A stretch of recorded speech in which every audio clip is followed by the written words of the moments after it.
steel food cans. The canning industry calls them the most tamper-proof food packaging on the market.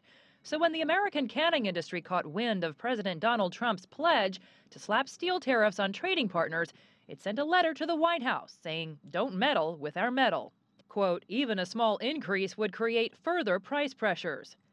But American steel producers pushed back, telling the White House, quote, if our industry continues to be challenged by market-distorting foreign competition, it could become impossible to procure the steel we need domestically. While it helps the steel producing sector, it hurts the steel using sector, which is actually much, much larger.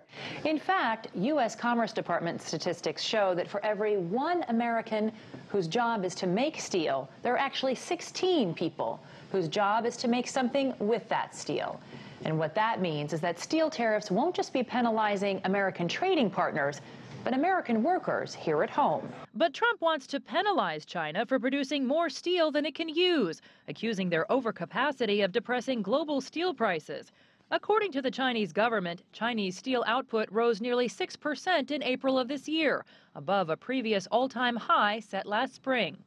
But the U.S. imports more steel from Canada, Mexico, and Brazil than it does from China, and the U.S. already has tariffs on Chinese steel in compliance with international law. The problem with Trump's proposed tariffs is that he's justifying them in the name of national security. And that's against World Trade Organization rules designed to guard against protectionism, says trade expert Carolyn Freund. So it's clearly not an issue of defense, it's an issue of jobs, and that would be the real threat to the international system, that we're using a policy incorrectly and breaking international rules. And this is the U.S. government, the country people look to as the leader in globalization.